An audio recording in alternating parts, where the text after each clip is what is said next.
La ilaha illallah Muhammadun Rasulullah alaihi salatullah wa alihi wal ahibbah. Pertanyaan, kenapa Rasulullah tidak dihauli? Masya Allah. Padahal Rasulullah dan Abu Bakar, Umar, Utsman bin Affan dan Sayyidina Ali, beliau-beliau ahli surga, sudah dijamin pasti masuk surga, sebab beliau sebaik-baiknya manusia. Bahkan kita disuruh mencintainya dalam setiap ibadah. Kita harus ittiba atau mengikuti Rasulullah dan para sahabat. Bagaimana Pak Yai cara menjawab saudara kita yang mempunyai pendapat seperti ini? Oh, ini bukan pendapat, pertanyaan.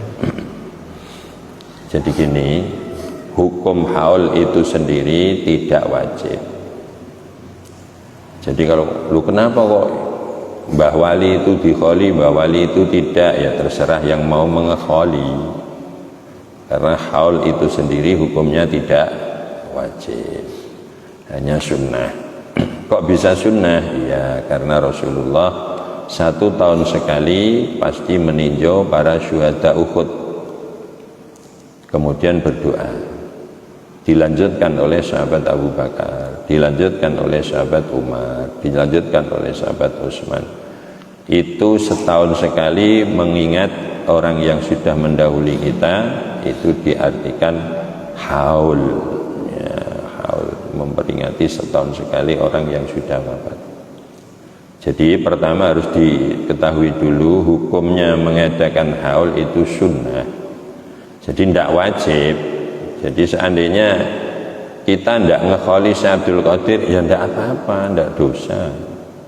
Kita tidak ngekholi Mbah Sunan Kudus juga tidak apa-apa. Kita ngekholi Mbah Sunan Kudus tapi tidak ngekholi gurunya Mbah Sunan Kudus juga tidak apa-apa. Artinya tidak sebuah kesalahan. Jadi kalau pertanyaannya seperti ini, ya harus diluruskan dulu. Ini seolah-olah khol itu kan wajib, padahal enggak.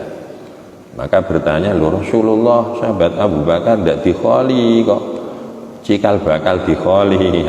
Itu terserah yang ingin mengekholi, ya. Jadi kita harus tahu dulu haul itu hukumnya sunnah, mengingat orang yang sudah wafat. Haul itu ada 2. Yang dikholi ini orang yang betul-betul istimewa, yang kedua orang awam. Maka Syekh Abdul Qadir dikholi, Imam Bukhari dikholi, ulama-ulama besar dikholi. Bahkan di Yaman itu ada kholnya Nabi Hud setahun sekali di Yaman itu. Jadi ada kholnya Nabi Hud. Tapi kok Nabi Isa tidak dikholi? Ya terserah yang mau ngekholi. Sama dengan kita mau apa? Ya amal sunat. Contohnya apa? Amal sunat qobliyah. Loh itu kok tidak dikobliyai zuhur, padahal asar dikobliyai. Ya terserah yang mau sholat qobliyah, gitu loh. Jadi hal itu 2 macam ya. Kalau yang dikholi orang alim, para wali, itu tujuannya adalah ta'ziman wa takriman wa tabarrukan, mengagungkan, memuliakan, seketika mencari berkah. Loh apa berkah itu ada kok dicari? Ada. Di Al-Quran disebutkan, inna awwala baiti wudi'a lin-nasi lalladzi bi Bakkata mubarakan. Oh, diberkahi. Lah berkah itu dititipkan Allah.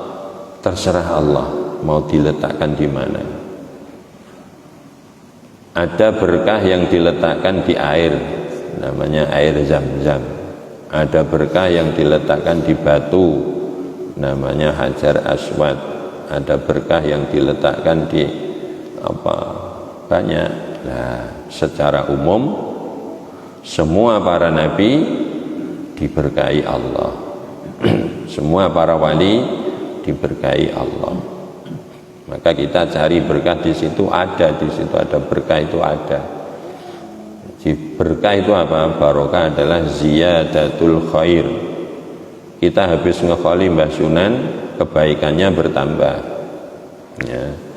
Maka terkadang di khol itu sendiri juga tidak terus semuanya sama. Yang datang 1000 apa bisa sama? Enggak, karena yang datang juga macam-macam. Ada yang hanya sebatas wah, orang macam mah nek ora khol, ada yang begitu. Ada yang memang betul-betul menghormat. Maka kita yang hormat kepada para wali-wali yang kita kholi akan ada nilai tambah apa? Kita cari tinggalannya Mbah Wali yang kita kholi itu apa? Yang jelas di semua tempat para wali ninggali masjid. Lah itu tinggalannya mari kita uri-uri. Terkadang kita khol tinggalannya wali yang kita kholi tidak disentuh. Nah, itu coba itu dipikir yang betul-betul, nanti akan menjadi maksimal khol kita itu. Bagaimana kita menghormat Mbah Syarif sementara tinggalannya Mbah Syarif tidak disentuh, tidak dihidupkan. Tinggalannya Mbah Syarif ya masjid. Masjid yang mana? Yang tahu siapa. Tapi yang jelas di sini ada masjid itu awalnya ada Mbah Syarif. Menurut cerita kan seperti itu. Nah, tinggalannya Mbah Syarif ini kita uri. Lah kita khol, kalau yang kita kholi orang besar di mata Allah, artinya itu tujuan khol adalah takriman wa ta'ziman wa tabarrukan, menghormat, mengagungkan sekaligus mencari berkah. Kalau yang kita kholi orang awam boleh bapak kita kholi boleh, kita peringati setahun sekali. Apa harus pas harinya? Enggak, itu hanya teori. Kurang sehari juga tidak apa-apa, kurang 2 hari juga tidak apa-apa, lebih 1 bulan juga tidak apa-apa ya, karena itu sesuatu yang tidak ada patokan. Yang ada itu hanya menghormat kepada orang tua, itu boleh ya. Jadi kalau itu bapakmu mbok kholi kok mbahmu ndak, ya terserah yang mau ngekholi ya. Ini juga gitu. Kenapa Rasulullah ndak dikholi, Sayyidina Abu Bakar ndak dikholi, Sayyidina Utsman, Umar ndak dikholi? Terserah yang mau menjalankan, karena khol itu sendiri tidak pada garis wajib. Jadi boleh, khol itu boleh dan dapat pahala. Karena Rasulullah ngekholi para sahabat yang wafat dalam perang Uhud. Itu hadisnya ada, tapi saya tidak hafal ya. Jadi kalau kita yang kata kholi itu para wali, maka yang tujuan khol adalah menghormat, memuliakan, ingin mendapat berkahnya. Kalau yang kita kholi dia orang awam, iku ndemben gaene mendem kok dikholi lho, tujuane khol mau apa? Nek ngalap berkah orang tukang mendem ya ora ono ya. Kalau kita ngekholi, seandainya bapak kita, ibu kita kholi, itu tujuannya du'aan wastighfaran, mendoakan sekaligus memohonkan ampunan pada Allah. Penting, boleh memintakan ampunan kepada Allah Subhanahu wa taala ya. Jadi kenapa kok Rasulullah dan seterusnya tadi tidak dikholi? Kholi itu bukan berkaitan kepada yang, bukan terletak kepada yang mati, tapi terletak pada yang hidup. Kepengen khol apa ndak? Khol boleh, ndak khol juga ndak dosa.